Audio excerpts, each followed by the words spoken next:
Hey everyone, it is Havohai here bringing another video on Dragon Ball Z Dokkan Battle.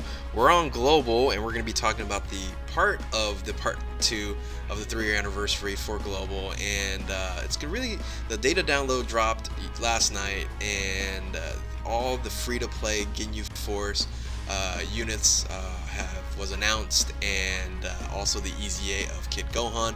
So it's important for everybody who's playing on Global to understand and why it's important to get all these units, and it's good content. It's not a lot of content, but it's a lot of grinding that everybody's going to be doing. So we're going to do a full breakdown, and if you're new to my channel, like, subscribe, comment below, let me know if you like my content, XYZ, all that good stuff. So let's get started by talking about the EZA Kid Gohan Extreme Awaken. Now you can TUR him right now, and it's important that you guys are doing that. It's important that you already have him rainbowed, and you also have a secondary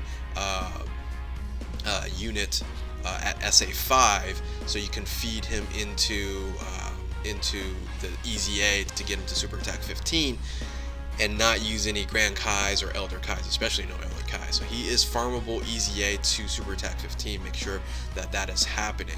And so this unit is important because he's going to be useful not only for now, but for the future in EZAing full power Frieza, the physical one. So he is the first free-to-play EZA at this point in time, and like I said, very useful because he is the category leader for the Planet Namek Saga. So I'm not going to go over his base, his TR info. I'm going to be focusing on his EZA leader skill. So Planet Namek Saga, category leader, Ki +3, HP and attack defense 77%. He has a secondary leader skill of strength, Ki +2, HP and attack defense 30%. That really doesn't matter because you're going to be focusing on that Planet Namek Saga category. Now you might go, wait a minute, I don't have too many units on there, but don't worry, all these units that are dropping the Ginyu Force units are all Planet Namek Saga. So I'm just going to say Namek Saga. It's like a tongue twister there. So his super attack causes supreme damage to the enemy and raises the allies' attack by 20% for one turn. So if he's in the first spot, it's useful for your other units. And his passive skill is really good. His attack and defense is increased by 13%, up from 12% per Ki Sphere, doesn't matter what type, and attack 7%, additional 7%, and two additional Ki per rainbow Ki Sphere obtained.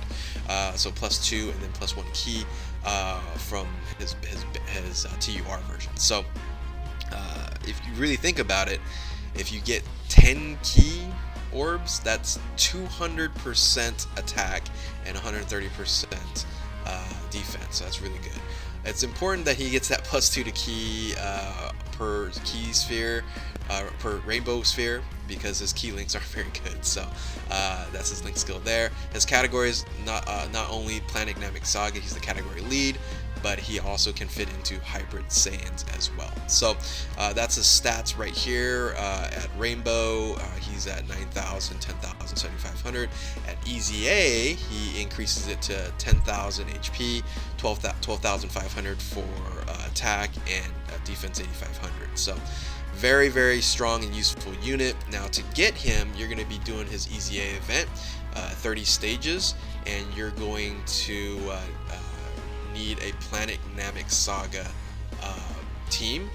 Now if you can use this team here prior to getting the Ginyu Force, and I'll talk about the Ginyu Force in a second. So these are pretty much the main units that you're going to use to EZA him if you're not going to go through the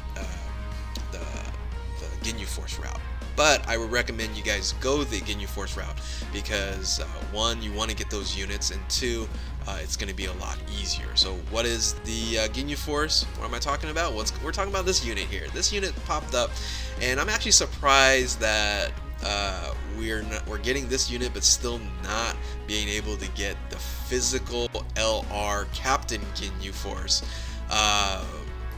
And that's not available because we haven't got Battlefield yet. So there's no announcement on getting Battlefield yet. So hopefully that's a way to get additional copies, because as of right now, and with the information that we've got provided, you're only going to be able to get one copy of this LR. So let's go ahead and break this unit down. So it is Ginyu Force Reborn, Ginyu in Goku form, Ginyu Force, and he is a tech type LR, free to play, 99 cost there, and he is the category leader for the Ginyu Force, +3 to ki, HP and attack defense 100%, so really solid there. He has a couple super attacks on here. The Milky Cannon greatly raises attack for 1 turn, causes colossal damage to the enemy. Special Fighting Assault causes mega colossal damage to the enemy and raises extreme class allies by 30%. And if you think about that, once again, it's in the first position. He will buff up everyone else. His passive skill is more support type, so he's more of a support unit. Extreme class allies attack and defense +30%, so in a sense he can go fit into any team that is primarily villains. But if you're running a Ginyu Force team category, allies plus an additional 20%, so that's 50% if you're running the allies there. On top of that, the Ginyu Force Link skill is now in force here, and that's an additional 25%. So if you think about it, that's 30%, 20%, 25%, that's 75%. Oh, by the way, if you put him into the first position and you get a Ginyu Force team, everyone else is actually getting buffed 105% because of that additional attack, 30% when he does his 18 ki there. So yeah, that's pretty strong as a support there. So link skills are important. The Ginyu Force there, the signature pose is important because that's +2 to ki there, and then everyone else has an additional 4 ki in Shattering the Limit.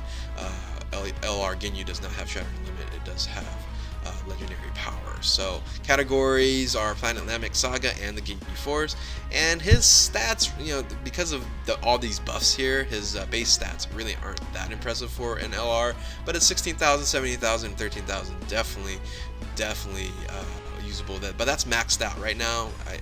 Unless they create Battlefield, you only can get 1 copy of this guy. So anyway.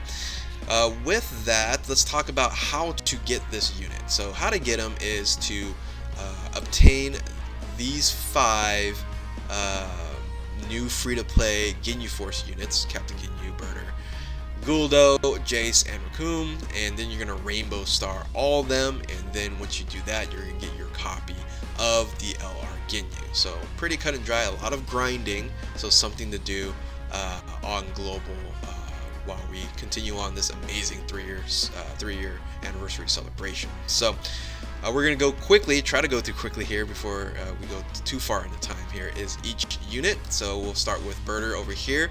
The leader skill is very simplistic. It's whatever their type is, so in this case it's AGL. Ki +2, HP and attack defense 30%, so kind of a mini mono lead there.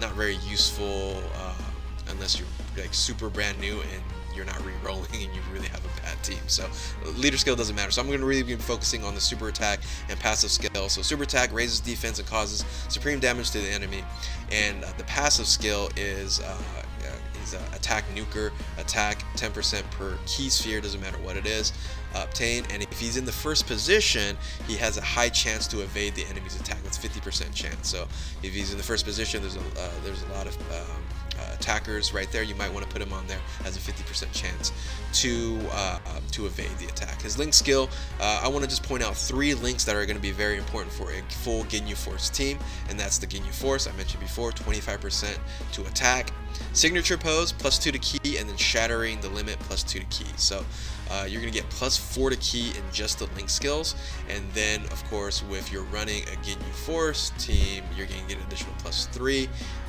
or even Namek Saga +3, so that's +6 and +4, that's +10 ki right away.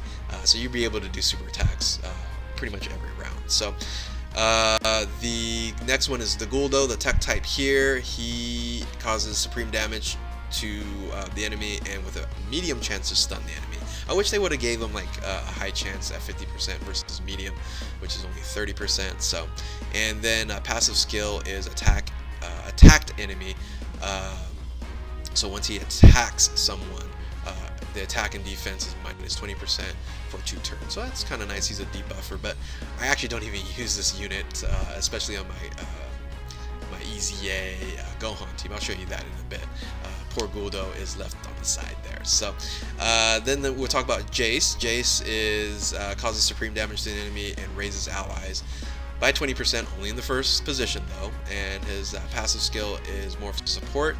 Extreme class allies key +2 and attack 20%, and he has a really unique passive. He basically uses the scouter item and foresees enemies super attacks, so it's kind of nice to have and know when someone's going to super attack. So so that's very useful. So the next one would be Raccoon. Raccoon causes supreme damage to the enemy and greatly lowers defense, but he's more of a tank himself. Defensive 80%. He does provide an additional 14 attack for each attack received, up to 70%, so maxing out at 70% attack and 80% defense. So not bad at all, especially for this free to play here. And we're going to talk about the link skills. Ginyu Force, signature pose, strategy on limit, all very important. So finally, the last unit is the captain himself, Captain Ginyu. He has a Kaioken mechanic for some odd reason, raises attack and causes supreme damage to the enemy, and his passive skill is pretty good. It's +3 to ki to himself, so pretty much he super attacks every single time, and attack and defense +70% when facing one enemy, and then if he's facing 2 or more, receives damage -50% when 2 or more. So better use in Super Battle Road if you ever use him. Excuse me, for Super Battle Road, but if you're using him for EZA, you're gonna get the +3 to ki, attack and defense of 70%. So again, to get the LR, the free-to-play LR, you're going to rainbow all 5 of these units. And to do that, it's going to be a daily grind. So every day you're going to grab a unit and get the orbs, and then in the weekends you're going to get the awakening medals for these units here. So I recommend rainbowing all of them, super attack 10 to all of them. They're very useful to have, especially when you EZA Frieza, and if you EZA Gohan. So but Gohan's actually pretty easy to do. So you're gonna get this unit right here, Captain or Goku Ginyu, and he's, like I say, he's very useful. Might as well get him, and might as well spend this extra time in 3-year anniversary to do the grind. So this is the team I end up actually using to do EZA, both EZA. You can do EZA full power Frieza, or you can even use just the Ginyu Force to do the I'm sorry, I'm like mumbling here. You can use the Ginyu Force to EZA Gohan, and then you can use this team here to EZA full power Frieza coming up in, after 3-year anniversary. So with that, before the stumble at the end there, hopefully you guys found everything informative. This was a longer video than I expected for the Ginyu Force, but it's important for you guys to know these units. These units are important to get. They're going to be a daily grind. Make sure you rainbow all of them. Get the LR, EZA Gohan, all in good fun. So thank you guys for watching. Once again, if you're new to my channel, like, subscribe, comment below. Keep on Dokkaning. We'll catch you next time.